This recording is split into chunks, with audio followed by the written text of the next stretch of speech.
Coming up on episode 62 of Creative Writing, I'm talking with Bjork Ostrom about what he's geeking out about.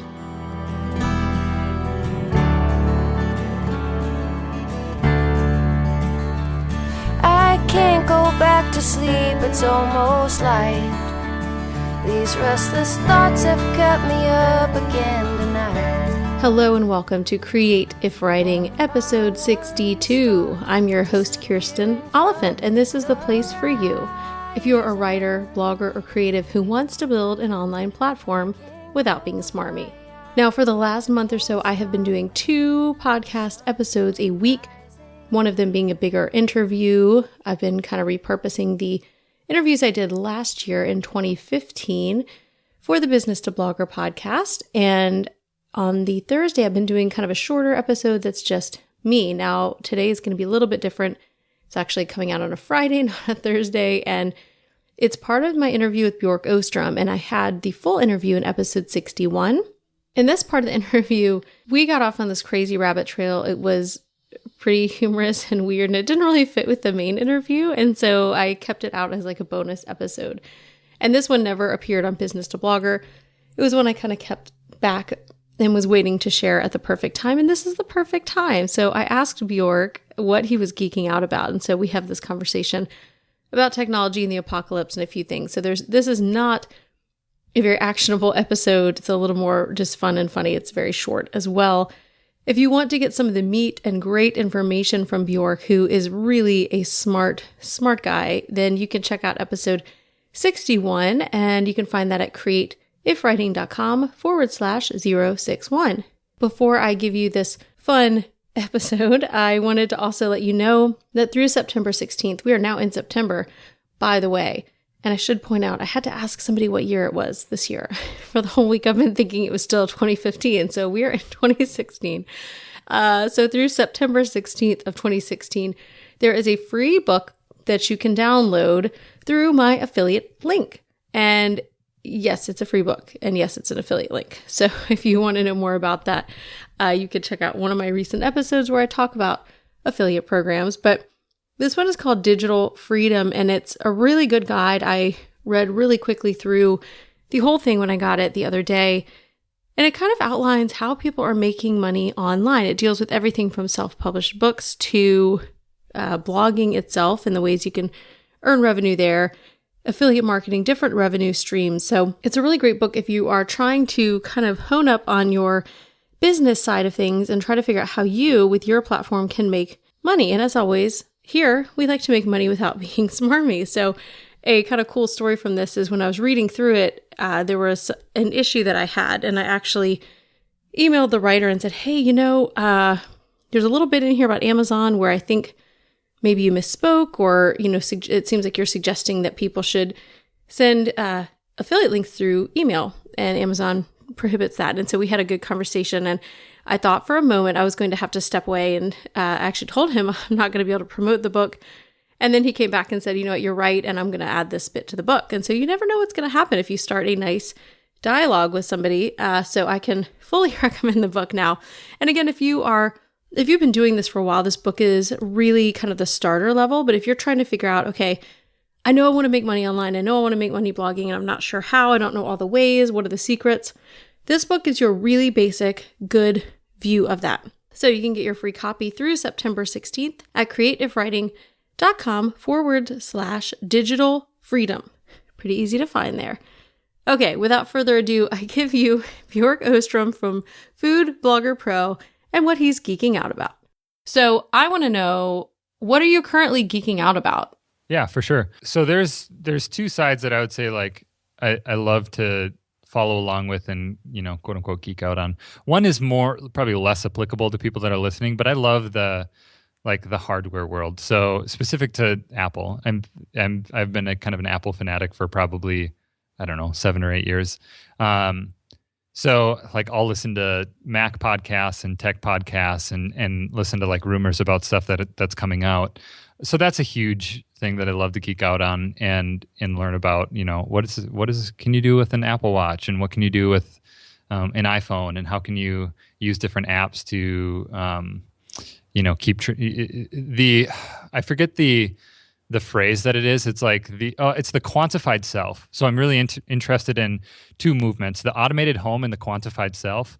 So the automated home is pretty obvious. So that's like Nest. That's like Amazon Echo. That's like webcams that will turn on when you leave, things like that. Really interested in the automated home. But then I'm also interested in the quantified self, which is like heart rate tracking and, a scale that syncs to your phone, and the ideas of keeping track of your own metrics. Not that I'm super obsessed with actually doing it, but I'm interested in the concept, I think.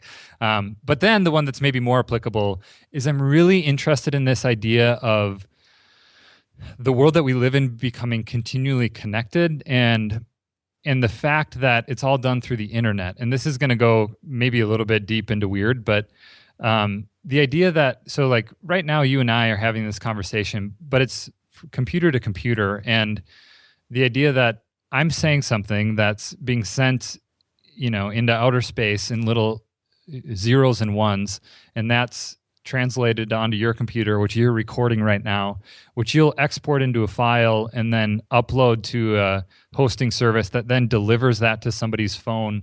Now they're hearing us have this conversation as they're driving or at the gym or doing dishes or whatever. That idea that we can do that is so incredibly amazing to me, and there's almost this burden of responsibility in the things that we can do and the people that we can reach with these tools, that is totally inspiring, and just really wants, it geeks. It's one of the things that I geek out on. So that was the original question, is this idea of us as a world becoming more connected. And one of the things that I love to do that is probably on the end of like creepy is when Lindsay and I go for a walk and like the sun is setting, or maybe it's dusk, so it's a little bit darker, and we're walking on the sidewalk. I can look in and I can see people on their computer, or like after a plane lands, you can see people, get the bell dings, and then you're like, you can use electronics, and people are like, it's like this mass movement to take your phones out. And it's so interesting for me to watch how people use technology, because it's such a huge part of our life. And I totally geek out over that. The idea of people using technology in different capacities. Some it's just consuming and reading a blog or listening to a podcast, and others it's to create things. But this idea that we have these tools and these amazing technologies that allow us to do things in different ways. And I totally geek out about watching people interact with those and consume those, consume content through technology. And Lindsay can attest to that, where like every time we're on a plane, I'm like, I just love watching people use their phones, which is, again, kind of borderline creepy, but I'm just totally fascinated by it.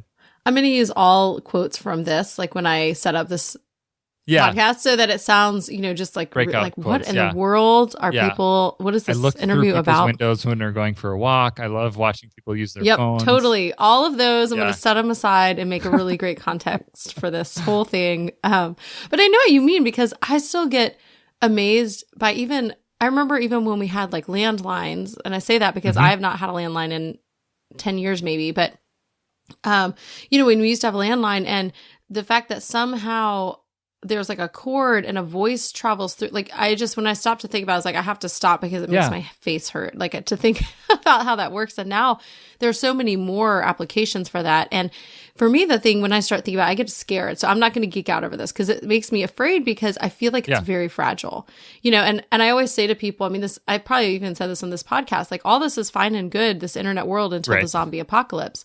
And I don't really mean the zombie apocalypse, but I mean anything that would happen, like an EMP, somewhere in a major city, or something that a solar flare, something that takes us away. And now I'm getting really creepy and, thinking about, let's go there. I just started to get these fears. Like it really is very fragile. And I don't think we realize how fragile it is, that there are all these old technologies, and, what would happen tomorrow if, we did lose them, we lost that sudden connection. And I think our world, maybe this is like the next novel that I'll write, is this sort of for sure sci-fi world of what happens, how would people respond? Because I don't think any of the sort of post-apocalyptic things deal with this. Like, how would people really respond if suddenly we didn't have phones? Because we're on them all the time. Right. What if you didn't have that connection all the time? Like, we focus on the zombies and stuff, but I think the really scary thing is like, what would be the byproduct of having these connected lives that are suddenly unraveled? So yeah, I think that's a great idea for a book. I think that my campaign for Things Technology is that we're always moving towards better. So I always think that there's a shadow to every bright spot, but I always think that the bright spot is bigger than the shadow. And this is maybe because I lean towards geek, but I always think that we're moving towards, with technology, that it's always going to be in a better place. I agree that it's potentially a fragile system, but I also think that that it's the potential for increased quality of life is always higher because of the things that we're doing. And obviously, like I said, there's always a shadow with any of that stuff. But I'm optimistic. I'm hopeful that things look bright.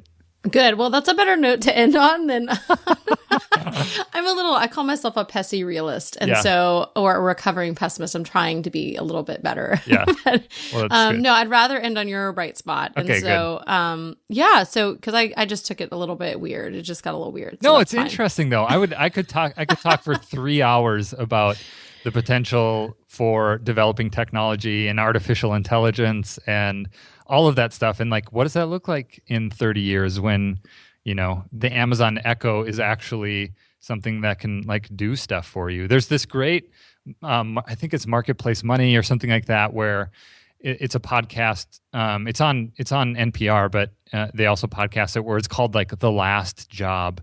And it's this idea where we've gotten to a time where things have been perfected by automation and machines and robots, where people don't really have to work anymore, right? Like crops grow themselves and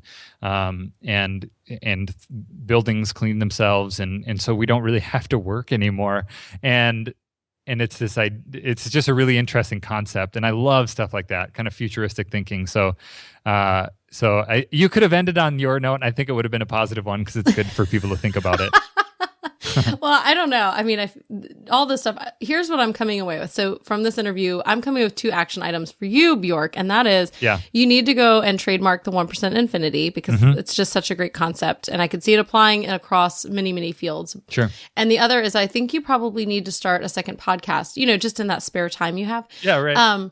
That's just about all these geek things, because I think I would love to. Oh my gosh. That would be like the most fun ever for you. And I feel like you could talk for hours, and there are people out there, like there's a super niche for that. Yep. There's a super niche for people who want to talk about this stuff. And you could not interview me, because I would be very gloom and doom about all the sci-fi stuff. Hey, that's a potential situation. You never know. You never know. But yeah, it'd be, I like ending on your bright spots, but you could, that's the thing though. If you have people on who are gloom and doom, you just, close it out, and then you go and add your little, the light spots. Yeah, for sure. So my question for you today is, which side are you on? Are you on Bjork's optimistic side about the world and technology making things better? Or are you on my side, where I feel like we're building this fragile house of cards that's going to come crashing down and leaving us destroyed in its wake? Or maybe somewhere in the middle. You don't have to be as extreme as that. But that's kind of where I'm at and where he's at. I really enjoyed this conversation, and Bjork is just really a stand-up guy. So again, if you haven't heard episode 61, where he shares a lot of really great business ideas, philosophies for how to get things done. It's not specific to bloggers, even though we talk about blogging. I think it's really specific, or not specific. I think it's really a great overarching episode to listen to, no matter what it is you're trying to build, to kind of help you know where to go forward and to get unstuck and keep on moving forward. So again, that's creativewriting.com/061. And I did make tiny show notes for this episode that you can kind of find in Libsyn, so you'll see them in your podcast player as they go through there, because Libsyn is who I use for hosting. If you're ever wondering, I feel like people keep asking me who I use, and I use Libsyn. I love Libsyn. It's amazing. All right, you guys, this has been a really fun week. I hope this episode kind of cheered up your Friday, and I will be back on Monday with an interview for you to help you learn to build that online platform with Outsmart. With that being said, I hope you have an inspired weekend.